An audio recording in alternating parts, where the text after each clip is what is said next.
Chapitre 18. Le commandant de la garnison de Mostaganem me convoqua dans son bureau après la levée des couleurs. Un télégramme à la main, il m'annonça que mon père allait venir me chercher et m'intima de l'attendre à la caserne. Sid m'intercepta à la sortie du PC. Il était avec Mabrouk, Rao et Issa à me guetter sous le platane. « Qu'est-ce qu'il te voulait, le grand chef ? Je ne partirai pas avec vous demain. » « Pour quelle raison ? Je suis consigné jusqu'à mardi, mentis-je. C'est à cause de ta prise de bec avec ce lourdeau de maïs ? Il ne m'a pas donné d'explication. Issa ébaucha une moue dubitative. Tu nous caches quelque chose. Je cacherai quoi, d'après toi ? Peut-être que tu as un butin de guerre et tu attends qu'on ait le dos tourné pour te servir en solo. Et c'est quoi ton problème ? Lui dit Sid. Mabrouk nous invita à déjeuner dans le quartier musulman. Ensuite, nous partîmes flâner sur le front de mer. Il faisait beau malgré le froid. Des enfants s'amusaient sur la plage. Des dames coquettes se promenaient au bras de leurs hommes. De jeunes couples se comptaient fleurettes, assis sur le sable face aux flots en fête. Le monde recouvrait ainsi ces instants simples mais ô combien inestimables, faits de sérénité et d'insouciance. Quel bonheur de ne plus traquer le danger là où il n'officiait pas. Sanglés dans notre treillis de héros, nous nous pavanâmes au milieu des flâneurs, la tête haute, comme au défilé. À peine si nous touchions le sol de cette bonne vieille terre d'Algérie. Nous avions l'impression d'être le centre des attentions. Sa dégaine de Zazou en guise d'appât, Sid Tami osait glisser des mots effrontés aux filles qui rosissaient de timidité, tandis que nous leur sourions de toutes nos dents. Pour celui qui a traversé la vallée des ténèbres, l'étincelle est feu d'artifice, le gazouillis est symphonie, le nuage tapis volant, et chaque nouveau jour un miracle. Nous étions fiers de porter un pan de l'histoire en bandoulière, de faire partie des légendes de demain. Nous n'avions qu'à tendre la main pour cueillir nos lauriers nimbant les femmes que nous croisions, dont la beauté était la nôtre, ainsi que leur élégance. Nous étions restitués à notre pays, abîmés certes, mais sains et saufs, et pleinement heureux d'être des survivants. Si aucun de nous cinq ne trouvait les mots pour le dire, tout autour le disait pour nous. Mabrouk, Issa et Rao se rendirent dans les bazars acheter des cadeaux pour leur famille. Sid m'emmena dans un café sur le port. Nous nous attablâmes sur la terrasse pour observer les dockers et les débardeurs qui s'échinaient sur les quais, tandis que le soir refoulait les derniers foyers du jour au fond des impasses. Les chaloupes paraissaient naines au milieu des bateaux aux mâtures hautes comme des minarets. Des matelots en escale descendaient d'un navire en s'interpellant dans un patois chantant. Sid commanda une bière et une assiété d'escargot pour lui et un café latte pour moi. « Tu vas faire quoi pendant ces 3 jours ?» Prendre mon mal en patience. Tu risques de t'embêter ferme. Pourquoi ne pas venir avec moi à Sidi Bel Abbès? C'est à moins de 3 heures d'ici. Tu feras la connaissance de mon père. C'est quelqu'un d'épatant. Et de ma femme, tiens. Tu verras que je ne t'ai pas menti à propos de sa beauté. Elle nous mijotera un bon dîner et après, on ira se balader en ville. Tu oserais me présenter ton épouse? Bon, on est des frères, non? Ça ne se fait pas, voyons. Sid humecta ses lèvres d'une langue nerveuse, avala une gorgée de bière et reposa son verre d'un coup sec sur la table. Un serveur se pencha sur nous en lissant sa moustache. « Vous étiez à la guerre ?» nous demanda-t-il en arabe. « Pourquoi? C'est interdit ?» lui répondit méchamment Sid. Le serveur n'apprécia pas l'attitude du sergent. Il se déporta sur moi. 3 de mes cousins sont allés se battre. Aucun d'eux n'est rentré. Vous les connaissez peut-être. Ils s'appelaient Swahili. Il y avait Hachem, Okba et Hadou. Ils étaient dans le 3e régiment des tirailleurs. Désolé, ce n'est pas notre unité.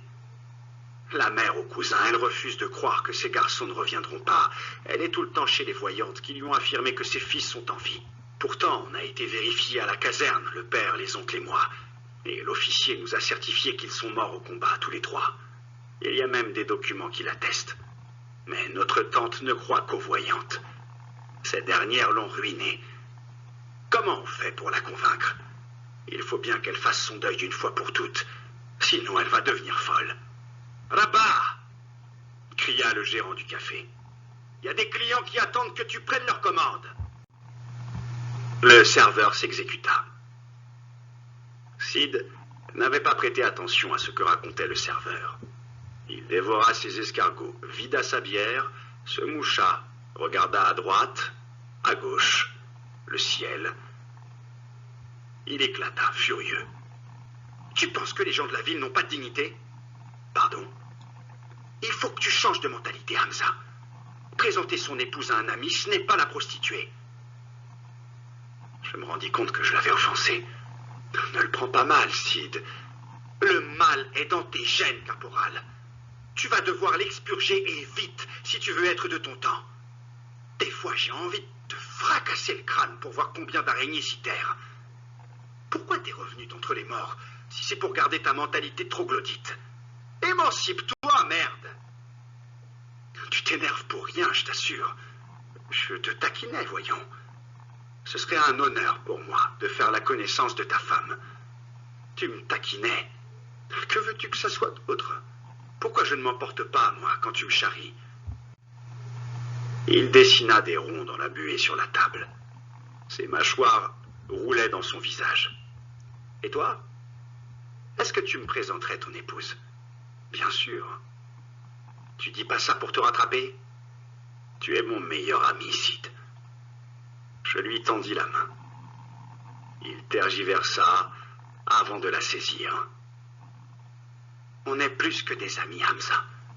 On est des frères. On est plus que ça, Sid. On est des jumeaux.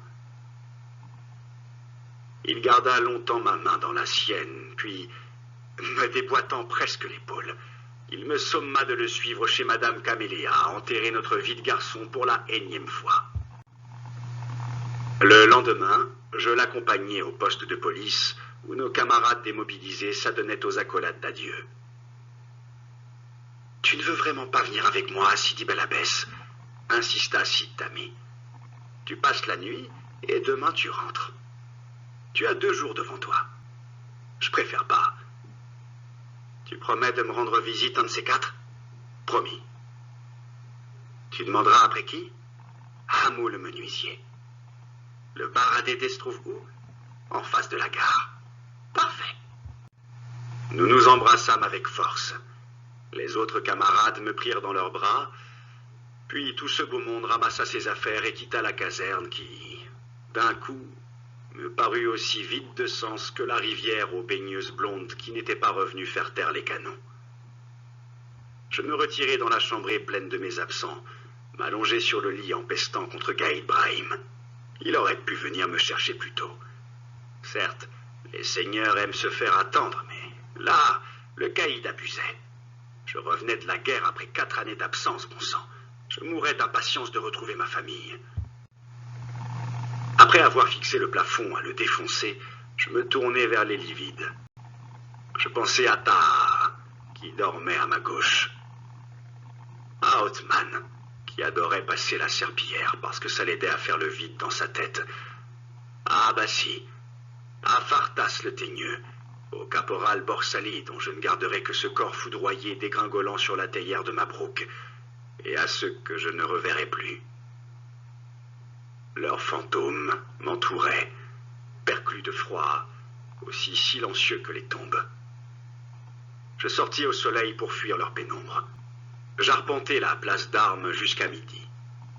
Le cliquetis des gamelles et le brouhaha du réfectoire supplantèrent bientôt la rumeur de la ville. « Tu fais carême, caporal ?» me lança l'adjudant-chef Gildas, assis sur une chaise en osier devant la porte de sa chambre. « Je n'ai pas faim. Pourquoi tu n'es pas parti avec les autres? Mon père n'arrivera que mardi. » « Ton père? Tu as dépassé l'âge, caporal. » Je haussai les épaules. « Si tu n'as rien à faire, je t'invite ce soir. Je commanderai un petit gueuleton pour nous deux. Le cuistot m'obéit au doigt et à l'œil depuis que je l'ai surpris en train de détourner des rations. Je verrai. Tu dois te décider maintenant. Je ne vais pas commander un repas que je ne pourrai pas honorer. Tu me connais. J'ai horreur du gaspillage. » C'est d'accord, mon adjudant-chef. Il ramena son chef sur sa figure et se cala contre le dossier de son siège. Je passais la journée à écouter la mer tel un naufragé, sauf que je n'avais pas d'épave à laquelle m'accrocher. Je restais là, à soliloquer et à jeter des cailloux au flot. Les heures se succédaient au ralenti. L'horizon était peuplé de mes morts. Je pensais à ceux que nous avions laissés sur la terre de leurs martyrs, aux gueules cassées, aux handicapés qui hantaient les hôpitaux et aux spectres hagards errant dans les hospices psychiatriques. De parfaits inconnus, qu'on ne s'attendait pas à croiser un jour, nous étaient devenus aussi précieux que nos fratries. Un chien se mit à japper sur la plage en tournant autour d'un couple, heureux comme un enfant amusé par le vol saccadé d'un papillon. Il était temps pour moi de rentrer à la caserne.